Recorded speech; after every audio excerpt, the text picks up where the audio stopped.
I just have to get right to it. Whitney Houston's hologram may be going on tour. Listen, they're putting out a hologram about Whitney Houston. With a Whitney Houston hologram. Yeah. Using a hologram of Whitney's likeness performing all her hits. Okay. So the New York Times released an article about the plans of the Whitney Houston estate. The article was titled Whitney Houston's Estate Plans a Hologram Tour and New Album. So for those of you guys who aren't really entrenched in the Whitney Houston fandom, the executor of Whitney Houston's estate is a lady named Pat Houston. And she is actually the sister-in-law of Whitney. The reason why she is the sister-in-law is because she married into Whitney Houston's family by marrying Whitney's older half-brother, Gary, who notably sang backup for Whitney throughout her entire career. Sounds good to me, folks.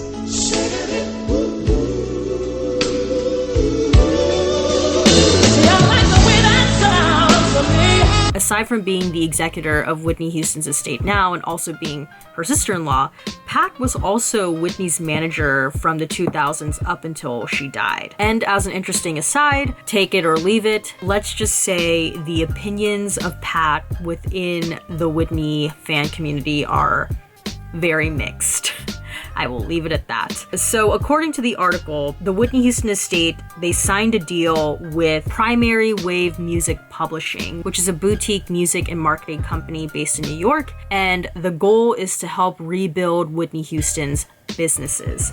So in the article, they detail the potential projects that they have lined up for Whitney. They have a musical in mind, they want to do a Vegas show, and then the article also talks about a new album, which would be comprised of unused tracks from Whitney's debut album back in 1985. That album, of course, had songs like You Give Good Love, Saving All My Love for You, How Will I Know, and The Greatest Love of All. So that era of Whitney. But a lot of people's takeaway from this article was the fact that the first project that the estate and this company are really gunning for is the hologram. The article says, quote, "The Whitney hologram, already under development, will perform hits like I Want to Dance with Somebody Who Loves Me and The Greatest Love of All, backed by her original band and backup singers, including her brother, Gary, Pat Houston's husband." Pat Houston says, quote, "The hologram has taken precedence over everything." Now, of course, we in the general public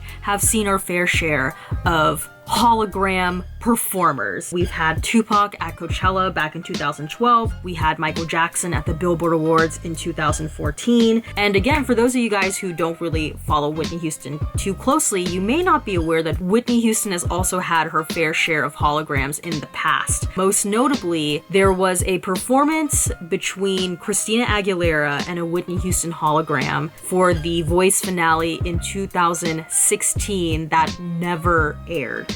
Ladies and gentlemen, Whitney Houston.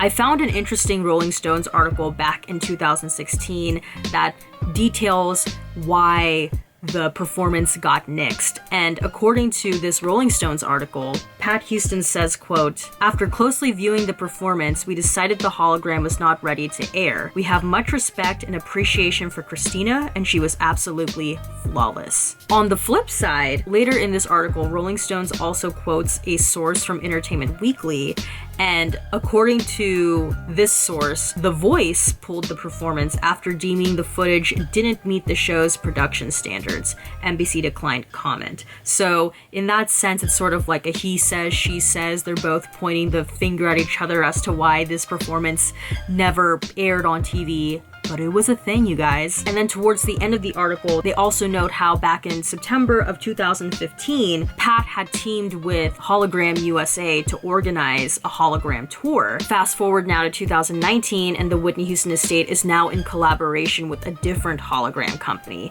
And that hologram company is called Base Hologram. The official Twitter account for this hologram company also tweeted the announcement that they were working with the Whitney Houston estate for a touring Whitney Houston hologram that would be coming in early 2020. The show is going to be called An Evening with Whitney, the Whitney Houston Hologram Tour. To quote Base Hologram's press release, they say, quote, "The pop culture legend known for chart-topping iconic hits such as I Will Always Love You, I Wanna Dance with Somebody Who Loves Me, and The Greatest Love of All will return to the stage utilizing state-of-the-art proprietary technology and digitally remastered arrangements of her classic hits." Directed by acclaimed choreographer Fatima Robinson, who worked on Dreamgirls, the Academy Awards, the holographic and mixed media reality presentation will be backed by a live band and singers. She's also worked with artists like Rihanna, Michael Jackson, Mary J. Blige, Beyonce, and I actually went to her IMDb credits, and according to IMDb, she's also worked with Whitney Houston herself.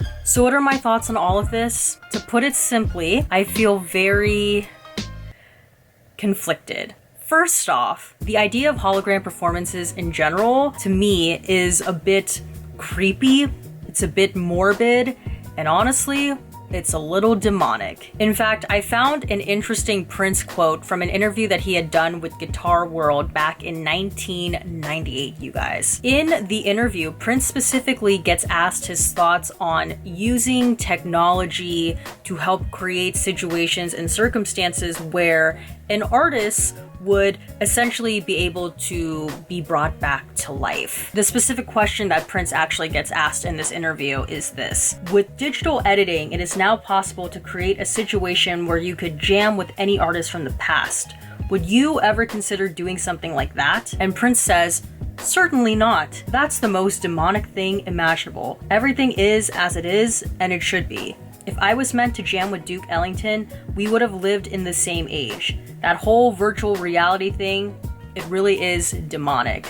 And I am not a demon. So on that note, the idea of holograms in general to me feels very manipulative. You're capitalizing off of the nostalgia of fans, of people who want to relive what it is like to go see Whitney Houston in concert. Or in my case, you know, I was born in 1993. I was never really old enough to go see Whitney Houston in concert when she was touring in the 2000s.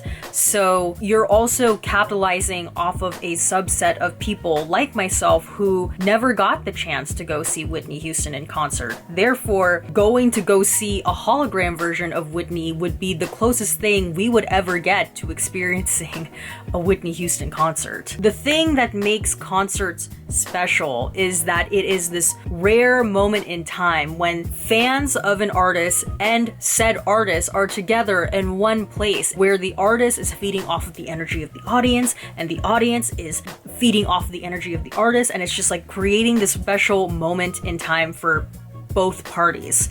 I don't know how a hologram would be able to do that, which brings me to my issue on logistics. What era of Whitney are we going to get? Like, is the hologram going to evolve throughout the concert? Are we going to be using vocals from the record and then the live band and background singers are going to arrange accordingly to the studio record? Or are they going to be using audio actually from Whitney Houston concerts? And speaking of Whitney Houston concerts, as a huge Whitney Houston fan, for me, and I'm sure a lot of other Whitney Houston fans would agree with this, Whitney Houston, her genius lies in her live vocal performances, whether it was a standalone performance at an award show or whether it is the full concert. She just comes you know, pun intended, she comes alive in a way that the studio recordings just didn't really do her justice. And that's not to say because the studio versions are bad. It's mainly because that's just how good she is when you listen to her or watch her perform live. If you go on YouTube and you see some of the live performances she did, she's up there with Aretha Franklin. Her records didn't really do her that much justice to how she was as a singer. You hear this spontaneity, this improvisation, this soul, this grit in her voice and her, again, I never met her, I don't know her personally, but I feel like the live vocal performances are what is truly representative of Whitney's essence as a performer and as a person. And quite frankly, that's something that a hologram can never do. Those sorts of qualities are things that only a human, only a person can deliver. And in general, I feel like we are opening up a very dangerous Pandora's box for the future of singers, performers, entertainers, musicians, what have you. Instead of looking at those people as people, the business side is going to take over, and companies and fans in general will just start to see them as creative entities that we're either trying to squeeze money out of if you're a company, or people who are just primarily there to please us if we are looking at it from a fan's perspective. Hologram performers for me are essentially manipulating fans into believing that something is there when really they're not there. It's just a screen. And if I truly, really wanted to watch my favorite performer, my favorite artist, I might as well just go on YouTube and watch them, because at least I know I am watching the real thing and not a computerized version of them. And this is no diss at people who may be creatively involved with the hologram. Like, I'm sure Fatima Robinson has amazing choreography ready to go. I'm sure the people who are constructing the sets and the background singers and all of that, you guys are probably going to do an amazing job.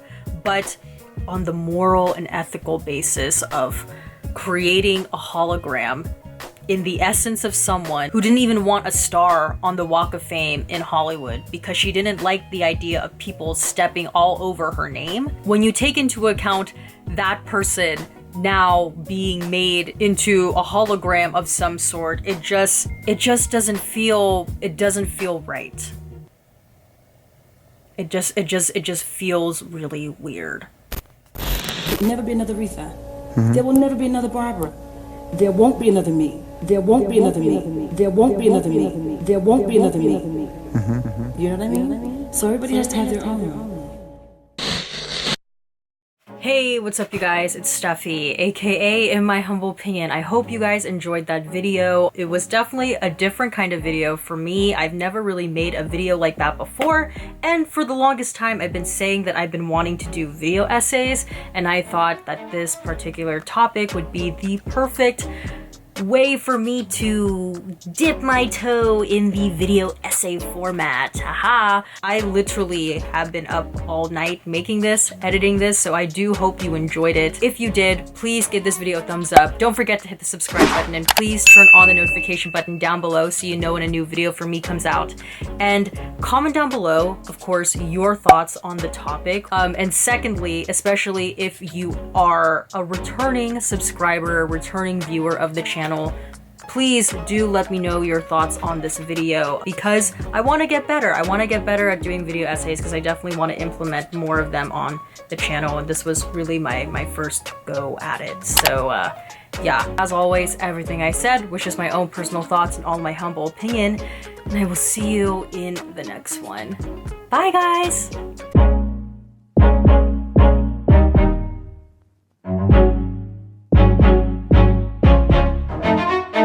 I'm trying to ignore the fact that it is almost 7 o'clock.